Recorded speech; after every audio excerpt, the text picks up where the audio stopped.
Welcome once again. I wish it was Homestead. We're in the corn garden today. This afternoon, it's about 5:30, Tuesday in March. Had a couple new subscribers, and one of them was commenting on how well the corn looked.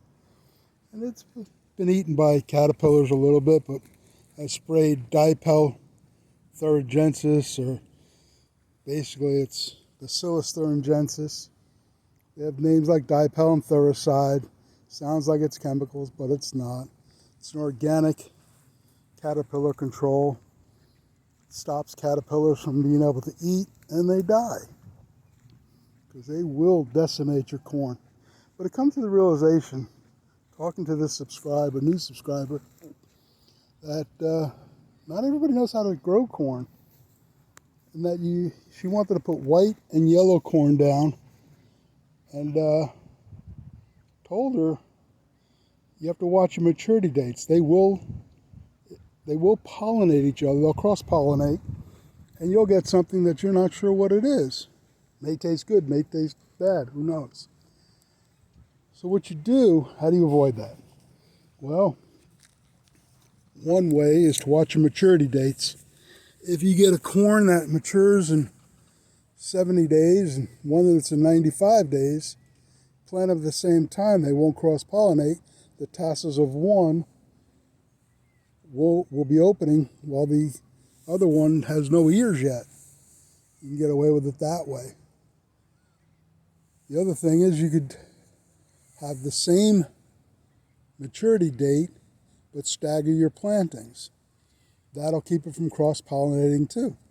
That's what the big farms do. They watch their maturity dates. They'll either use a short and a longer one, or they'll plant at different times in the same plot. I could have done that here too if I wanted to extend it more, but this is just Silver Queen, Florida staple corn pretty much. I've grown it before, it works pretty well. I've also grown Sweetolini, which has about the same maturity date, so I won't plant them together. Or if I do, it'll be over on the other side of the yard. About 200 feet away is what they recommend to avoid cross-pollination. But then it came about, it's like, not a lot of people know how to grow corn either, and planting it. Some people will put seed right in the ground. I've done that in the past. It's worked okay, but germination isn't always great. This time I put them in soil blocks. I planted 100 seeds into 2 trays of soil blocks. I get 50 blocks per tray. And I planted a few extra because I know not all of them are going to germinate. Now, an animal's been through here and knocked over some of them, but the way I planted, once they get about 4 or 5 inches tall, I dig a trench, I put them into the trench, and then when they get as tall as they are, a little bit shorter than what they are right now, I hill them over. All the stuff that was in the trench that I left on the side, I bring that back in, so you're hilling your corn a little bit. It gives it a little bit more strength to withstand winds, and it's beneficial. Now in this case I used horse manure, composted horse manure, since I don't pay for it. It's free. My neighbors drop it in the end of the yard, and I borrow their tractor to turn it and get it to compost. And that corn is basically a grass. Grow it the same way, high nitrogen. You'll get your stalks up tall enough, and you got to water it. They're heavy feeders. They are heavy feeders. They like fertilization. They like a lot of water. This corn here gets watered every day. This should be ready in about 2 more months. Should have some corn coming up, but even if it's not really great, it's chicken feed. The stalks, everything in here is edible for the chickens, helps the feed in the chickens, helps cut the cost down. Corn, you have a lot of different varieties. Like I said, this woman is in Georgia, zone 8B, I think she said. So she's got time. She's got a little time. She's cooler than we are. She can start seeds, whether it's in the 72 seed block or even more. She can do 2 of them, 140 plants. That'll give her a nice field of corn. If they don't all germinate, she'll have enough.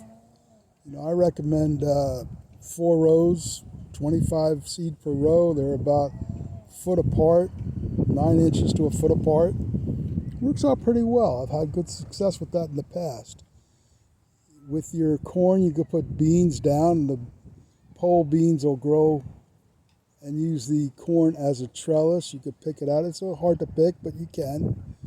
The 3 sisters, the other one is squash. I've got squash growing down here now. Let's go take a look. Actually, I started the seed, the wife put it in. Look at that basil. Mango. Purple basil. Smells so good. All right, off track. You can see we got mostly male flowers right now. Fried zucchini flowers. But you can see the insect damage. I mixed up a gallon of Bacillus thuringiensis Thuricide. I sprayed the entire this garden, and I sprayed the main garden. 1 gallon will pretty much take care of everything. It's organic, so you come out in my garden, and there's tomatoes. You pick it off and eat it. Wipe it off the dust, the sand. Eat it. I do it all the time. Anyway, corn, Sweet Alini does good in Florida, and so does Silver Queen. Haven't really tried any of the other ones. Georgia, I'm not sure about, and what I recommended to her was to watch a YouTuber up there, Lazy Dog Farm. He's really good. I watch him here myself. Entertaining. He's doing a lot of raised bed stuff and in ground. He's got 2 acres up there. It's a good channel. Recommend it to you guys in Georgia, South Georgia, where she is, I believe. So anyway, hope this helps you. Corn, don't forget you got to fertilize it. You got to fertilize the heck out of it. I'll probably mound up some more horse manure on the side of this next week, and that'll help with the nitrogen and other stuff. The thing, if you're using horse manure, straw, or anything like that, you got to make sure it has no grazon on it. The corn will grow in the with grazon, but you really want to eat stuff that's been growing in grazon. Anyway, hope this helps you grow corn. Have a God bless day, and thank you. Don't forget to like, share, and subscribe.